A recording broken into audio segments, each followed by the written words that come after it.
26 जनवरी के दिन हमारे देश में जो वायलेंस हुआ उसके लिए जिम्मेदार कौन? 394 पुलिस ऑफिसर्स इंजर्ड, 428 बैरिकेड्स और 30 पुलिस कार्स डिस्ट्रॉय हुई, 25 FIRs registered in one single day, 308 Twitter accounts ban किए गए जो किसानों को वायलेंस के लिए इंस्टिगेट कर रहे थे, और एटलीस्ट एक प्रोटेस्टर की मौत भी हुई। आपको क्या लगता है, क्या ये सब सही था?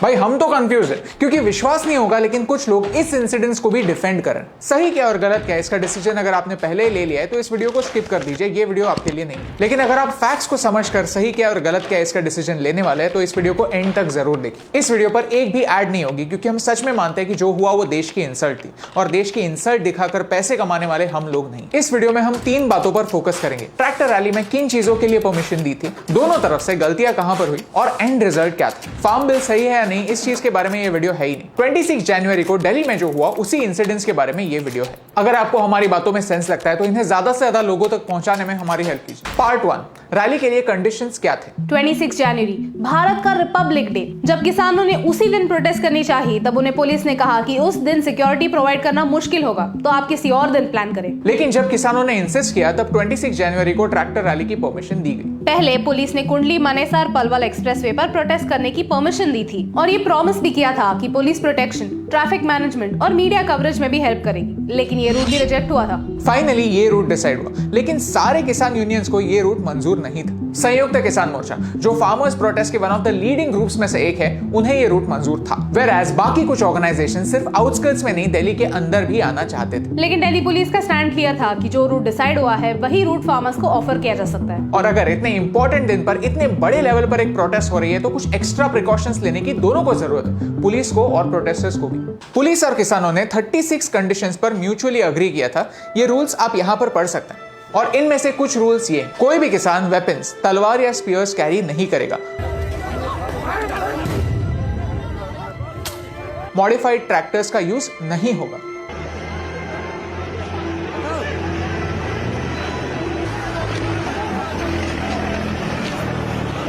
बुलक कार्ड्स, घोड़े और कोई अदर व्हीकल अलाउ नहीं होंगी, सिर्फ ट्रैक्टर्स ही अलाउ होंगे। किसान इसी रूट को फॉलो करेंगे जो न्यूज़पेपर में भी पब्लिश हुआ था, और ये रैली रिपब्लिक डे खत्म होने पर 11:30 बजे के बाद ही शुरू होगी और 5 बजे तक खत्म हो जाएगी। पार्ट 2, गलतियां कहां हुई? पुलिस ने एक ऑफिशियल स्टेटमेंट में कहा कि एक भड़काऊ स्पीच की वजह से प्रोटेस्टर्स भड़क गए। कुछ प्रोटेस्टर्स अपने रूट से कई किलोमीटर दूर रेड फोर्ट तक पहुंच गए, रेड फोर्ट को एंटर किया और भारत के झंडे के एकदम साइड में अपना झंडा लहराया। भारत के सबसे ऊपर के झंडे को हाथ लगाया नहीं गया था, लेकिन ये कोई एक्सक्यूज नहीं हो सकता टू जस्टिफाई द वायलेंस। कई लोग इस पंजाबी एक्टर को जिम्मेदार मानते हैं। यह है दीप सिद्धू, जिन्होंने पहले भी किसानों को भड़काने की कोशिश की थी। लोग मानते हैं कि इनका रूलिंग गवर्नमेंट से कुछ नाता है और इस बात की इन्वेस्टिगेशन होनी चाहिए। लेकिन क्या इस एक इंसान के पास इतने सारे किसानों को इन्फ्लुएंस करने की ताकत है? दीप सिद्धू वहां पर थे और उन्होंने रिस्पॉन्सिबिलिटी क्लेम की, तो पुलिस उन पर एक्शन जरूर लेगी। लेकिन ये बात इन दूसरे लोगों के लिए क्लीन चिट नहीं हो सकती, और कई फार्मर्स यूनियन ने इस एक्शन को कंडेम भी किया है।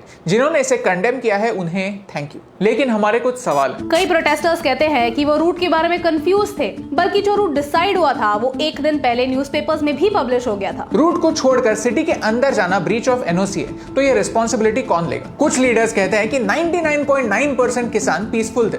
हो सकता है, लेकिन क्या इसका मतलब ये है कि ये सारे लोग जो पीसफुल नहीं थे वो किसान ही नहीं है? तो ये लोग कौन है और कहां से आए? या ये इतने सारे लोग सिर्फ 0.1%? अगर ये सच है तो एग्जैक्टली कितने लोगों ने रैली में पार्टिसिपेट किया था? अगर इस बात का जवाब किसी के पास नहीं है तो ये 99.9% का जो नंबर है वो एक इमोशनल नंबर है, एक्यूरेट नंबर नहीं। जब वेपन्स अलाउड ही नहीं थे तो इतने सारे लोगों के पास ये तलवारें आई कहां से, ये घोड़े आए कहां से? क्या इन्हें कंडीशंस के बारे में पता ही नहीं था? क्या इनके आसपास के किसी को भी कंडीशंस पता नहीं थे? How is that possible? साफ साफ लिखा गया था कि ग्रुप लीडर्स रिस्पॉन्सिबल होंगे, तो क्या ग्रुप लीडर्स को भी कंडीशंस पता नहीं थी? क्या वायलेंस शुरू होने से पहले ये रूल्स तोड़ना नहीं हुआ? इतने सारे इंसिडेंसेस होने के बाद भी कुछ लोग इस रैली को एक सक्सेसफुल रैली कहते हैं, तो क्या ये जो लोग इंजर हुए हैं, जिनकी मौत हुई है, उनकी इंसल्ट नहीं? कुछ गलतियां पुलिस से भी हुई हैं। टियर गैस क्यों फेंकी गई? क्या गोलियां चलाई गई?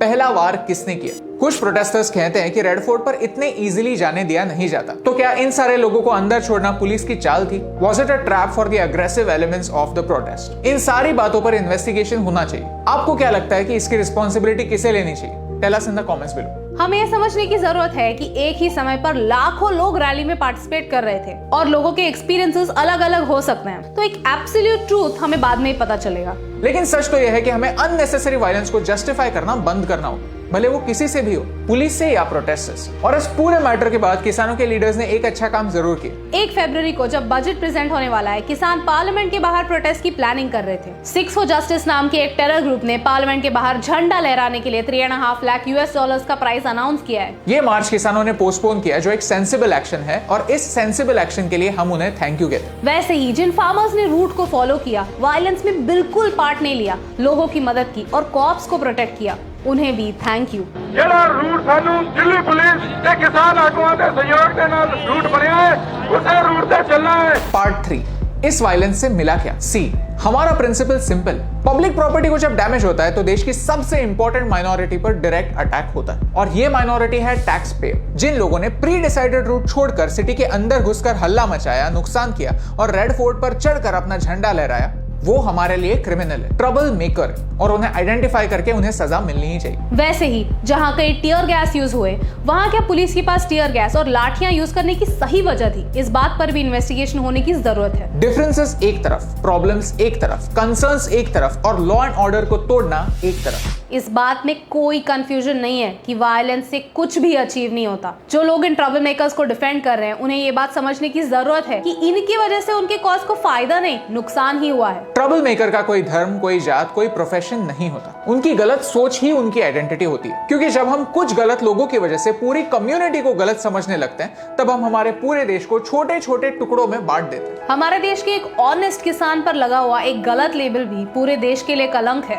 और जो वायलेंस को जस्टिफाई कर रहा है, वो पीसफुल प्रोटेस्ट के स्पिरिट पर एक कलंक। और दाग किसी भी कलर का हो, दाग दाग ही होता है, और कोई भी दाग अच्छा नहीं होता। जब दोनों तरफ से चिल्लाया जाता है, तब सिर्फ और सिर्फ शोर होता है, बात नहीं होती, और कोई भी ये सुन नहीं पाता कि हम कहना क्या चाहते हैं। अगर आपको इस बात में सेंस लगा तो इसे और लोगों तक पहुंचाने में हमारी हेल्प कीजिए, क्योंकि 26 जनवरी एक ऐसा दिन है जिस दिन हम सेलिब्रेट करते हैं। हम अलग अलग स्टेट्स हैं, हम अलग अलग धर्म हैं, हम अलग अलग भाषा बोलते हैं, लेकिन फिर भी हम एक दूसरे की बातें सुनने की और बातों से मसले सॉल्व करने की ताकत रखते हैं। जब अपनों से ही बात कहने के लिए हमें दम दिखाने की जरूरत पड़ती है, तब ना चाहते हुए भी ऐसे लगने लगता है कि उस बात में दम था ही नहीं। प्लीज मेरी सारी फार्मर यूनियन से रिक्वेस्ट है कि अगर आने वाले दिनों में प्रोटेस्ट होती हैं तो इनमें शांति रखने की जिम्मेदारी लें, क्योंकि एक प्रोटेस्ट को पीसफुल रखना आपके, हमारे और पूरे देश के फायदे में ही है। और ये सिंपल सी बात आप तक पहुंचाने से मुझे फर्क पड़ता है।